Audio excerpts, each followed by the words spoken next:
It is our first World Cup in charge of Jamaica, and notice I say first because hopefully this isn't going to be our last one in charge of Jamaica. It will be kicking off in 21 days, 3 hours and 30 minutes, not that that makes any difference for this season. And we have been drawn in Group D up against Germany, Spain and Syria. I don't think we're getting out of Group D. Let's see how well we can obviously do. If we can beat Syria, well, I mean, we should beat Syria, let's be honest. And if we can beat a Spain or a Germany, or maybe a draw against one of them, that might be enough. You'd have to assume Germany and Spain will both beat Syria. So whoever can beat us as well will be going through. If we lose against both Germany and Spain, obviously, it's game over at that point.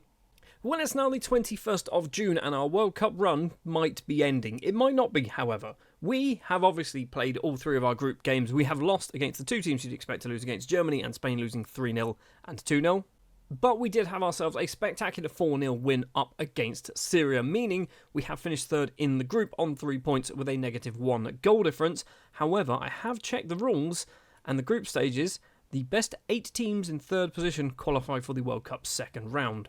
We haven't had all of the groups complete yet. We've just finished ours. There is still Brazil, or Group G and onwards. So G, H, I, J, K, L. So there's a lot of teams that still could get knocked out. I mean, realistically, right now we are better than Greece. We are better than the Ivory Coast. Oh, we're not better, actually. We're the same as the Ivory Coast, same as Wales, in fact. We are better than Mali. We are going to be... I mean, I think we could do this. I mean, it's kind of out of our hands, but I feel like we might get through. Obviously, we are still in charge of Montego Bay United, by the way. The season hasn't obviously started because of the World Cup. We are going to be going through those once the World Cup has finished, so any transfers and all that kind of jazz. So let's jump forward then to, I'm going to say the end of the World Cup, or maybe the point where we get knocked out, because let's face it, we're not winning it. So we did actually get through the group stages, finishing as one of those 8 best third-place finishers. We were then up against Norway. Ebanks, with an effort for us after 30 minutes, puts us in the lead. Into the second half we go. Batista collects the ball for Jamaica, plays it on the right-hand side, finds Goldsack, obviously not a natural Jamaican, but has gained nationality. Batista is there to make it 2-0. Just 1 minute later, however, Norway get themselves hopefully back into the game from their perspective, obviously not from our perspective. Ball over the top, finds McGee. In the middle is Uskendal, could be his name, making it 2-1. And then in the 93rd minute, Norway managed to equalise.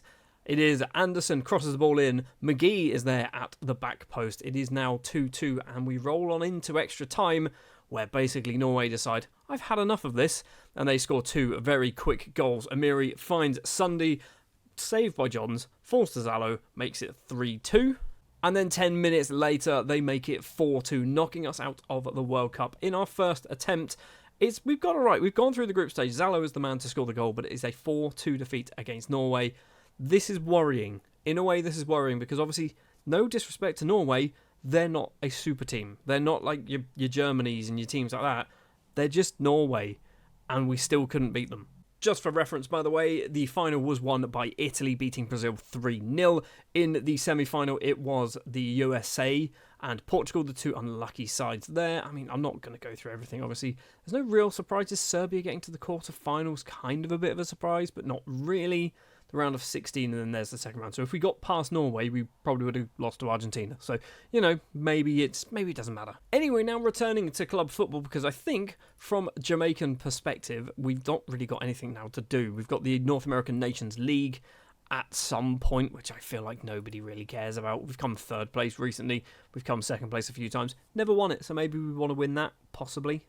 And then I think that is actually it. So, yeah, next, we've literally got no fixtures.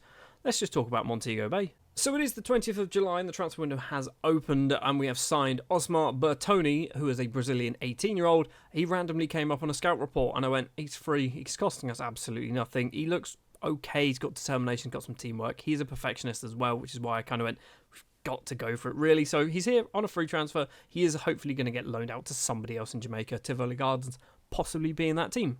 And that is all that's happened, really. We've also loaned out Paluzzi, Thomas, and Chekalam at Humble Line, picking up 2 of those, and Montpellier. with the other player there. So obviously the season hasn't started yet. The transfer window has barely opened. We've got £42.5 million to spend. And as always, we are fighting for pretty much every competition we can possibly win. And we will probably win every competition that we can possibly win. Let's jump forward then to the end of the summer transfer window. See if we can spend any of this £42 million. I'm not convinced we're going to, but we'll see. We spent £12.5 million on 2 players. I think we've broken our record transfer as well. Giovanni Da Costa is the first man to join the club. 21-year-old Jamaican international. Obviously, we are kind of giving him those caps at the moment. 6 caps to his name, signed from San Jose, formerly of Mount Pleasant. He's come in for £4.6 million. It's a lot of money, okay? But he's Jamaican, and he's good enough to play for us now, I think. And he's still young, and he still hopefully has a bit of potential. It was kind of an investment in the future of Jamaican defensive midfielders, basically. And I think what is our record signing, Ignacio Vitale, a 19-year-old Argentine left winger, signed from Boca for £8 million. He is an investment in some other team, basically. What I'm expecting from Vitale, he'll play here for 1, maybe 2 seasons, maybe 3 if we're lucky. It'll probably be 1 season, won't it? And then he's going to move over to Europe for silly money with a 50% sell-on clause. This is all I'm expecting from Vitale because he's got 5-star potential. He's clearly going to outgrow us way, way quicker than we're going to outgrow him. So welcome to the club and probably goodbye from the club at some point in the very near future. And that is it. We haven't sold anybody. We've loaned out a lot of people. So we have got Blagrove, Carrero, Crawford, Maxwell, Fairweather, White, Nash, Juna. We've got Guadango, we've got Bertoni, we've got Billy Ricketts and Edson Liu, all going out on various loan deals, hopefully. A lot of these as well. So I think Liu, we've got Ricketts, Bertoni. Basically, I think all of these, probably that one, and that one as well. I think all of those, maybe even Jason Nash, are in the top division or very close to the top division of Jamaican football. So they're going to be playing at a high level. Speaking of playing at a high level, in the Caribbean Cup, we've won 1 match with a goal difference of +9, so we've probably beaten somebody 9-0. Yes, we have. It is Racing FC of Haiti. It is of Haiti because we always play the same teams in the Caribbean Cup. I really wish I put on more Caribbean nations when I set this game up. I can't do it now, annoyingly. When it comes to the locked-in players for our formation, it's going to be Cohen, Ketenge and Vitale.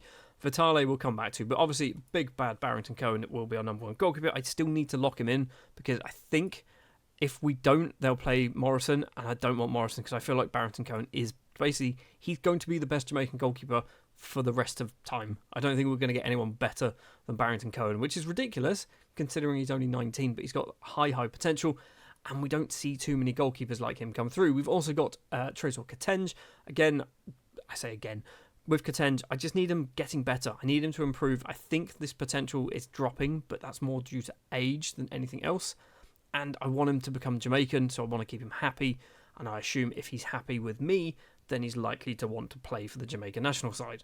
And Vitale, yes, he's a left winger, but we're going to be playing him on the right-hand side, cutting in as an inside forward, because basically on the left-hand side, we've got Eddie Gomez. Vitale is actually our 3rd best left winger.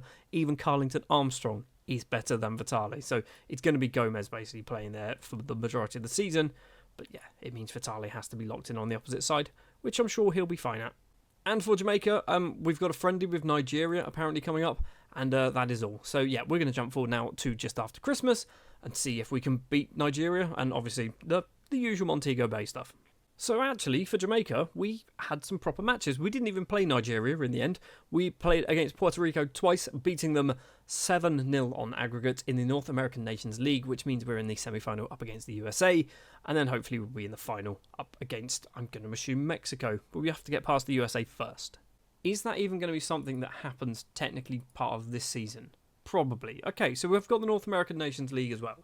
For Montego Bay, we've won the Caribbean Cup, beating Mount Pleasant 9-2 on aggregate. We're top of the Jamaican Premier League, as you'd normally expect. Positive 78 goal difference with 12 wins out of 12. In the North American Champions League, we will be up against Chivas or Austin FC. So arguably not the easiest of ties, but we've won it a lot of times in a row. It is a transfer window, obviously. We've got £32.6 million to spend. No business has happened as of yet. I'm worried that we might be losing a couple of big name players in this kind of transfer window, which is fine, I guess, because we can always replace them, but I'm worried. And I was right to be worried. Jesus Hernandez, the 22-year-old Mexican with 22 caps, has moved over to Manchester United for £5.5 million with a 50% sell-on clause, so obviously that number will be considerably larger, assuming he leaves Man United for a transfer fee. So, again, I feel like I don't need to explain it, but I will. If he leaves now for £70 million, we're getting £35 million just straight hard cash for that. So, it's a sensible bit of business. And the other player to leave is Adama Aguiar. He has moved over also to the Premier League, signing for Arsenal for a very small fee, £2 million. Again, 50% sell-on clause in there. In his time in Jamaica, 123 league goals, 101 appearances. That's just ridiculous, right? That's just utterly ridiculous. I mean, I'm not going to do the maths here, but he scored, 1 goal there. He scored 14 in that season. He's got 26 in that season, all of them. Bear in mind, he wasn't playing league games. He was just playing in like the Caribbean Cup and things like that. 41, 62, 36, 44 this season alone. 44 goals in half a season's ridiculous. We have brought in somebody who is hopefully going to be replacing those goals. Francesco Fedeli is a 20-year-old Italian striker signed from Empoli. He's cost £5.75 million. It's a big sum of money, but I think he's got goals in him. And by think, he has got goals in him, right? He's got finishing, he's got first touch, he's got technique, he's got good teamwork, which is great, determination. He's good. He's a very good striker. He's only 20 as well. Obviously, he's not going to be Jamaican anytime soon, but I would love it if he became Jamaican and decided he didn't want to play for the Italy side. I think he might just be too good, though. He might just get Italy caps. Somebody who I don't think will get Italy caps, so this one's kind of a much more longer term, is Armano Casadei, a 21-year-old Italian fullback, can play on either flank, signed from Entella. He has cost us £1.9 million, which is arguably too much money, but I needed some fullbacks. Once we sold Hernandez, I needed somebody who could play as a left and or right back.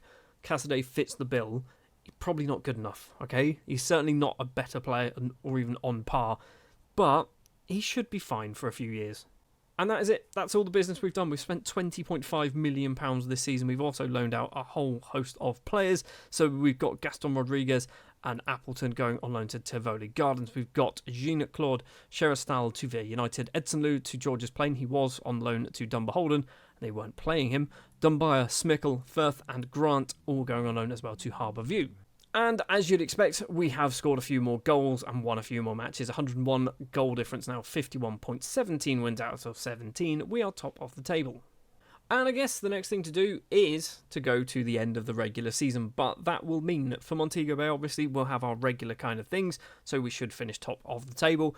But I think more importantly for Jamaica, we have the North American Nations League thing or whatever it's called, where we did get knocked out in the semi-finals by the USA, but obviously we do have a third place playoff in this competition where we're up against Haiti. A Haiti side that actually took the lead, Smarth with the goal there. Lecky has the ball for us though, 15 minutes on the clock, so an early goal from the Haitians. Finds Carlington Armstrong in the middle is Ian Glidden. Terrible goalkeeping, terrible striker to be fair. It is 1-1. Shortly after that, 20 minutes on the clock, we make it 2-1 to Jamaica. Delissa plays it on the ground. On the left-hand side is Allen. In the middle is Palmer, and Johnny Palmer can make it 2-1. And then we make it 3-1 5 minutes after that as well. Armstrong collects this ball. I think it is Glidden with the goal. Palmer gets a bit of space. It's not. It is Johnny Palmer getting his second of the game. Haiti did try and come back into this game, making it 3-2 just before half-time, which is kind of ridiculous because that's how the match finished. Smarth finds Francois back in the middle to a different Smarth, and it is Odelus with a very good finish past Kevon Johns. But we've picked up technically a trophy. It's third place, but it's technically a trophy, right? And then we kind of go into the Gold Cup later on, which I feel like is at the start of next season, not as part of season 30. For Montego Bay, we've won the league 26 out of 26, so a perfect season all round. 136 goal difference as well. Portmore and Treasure Beach and Arnott Gardens and Mount Pleasant actually kind of all very, very close together, but a very long way away from me, which makes sense because we win absolutely everything. We're in the North American Champions League semi-final against Saprissa, which means it could be America. We could be going back to our old stomping ground where we're going to just beat America and win the trophy for, I think it's probably like the 12th or 13th time in a row. And we're also in the JFF Cup semi-final, up against Portmore United. If we beat those, we'll be up against Mount Pleasant in the final. Again, a competition that we probably should win.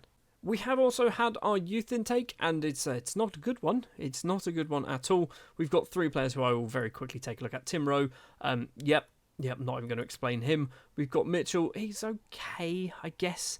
And then we've got Rushwan Hardware. Again, he looks alright.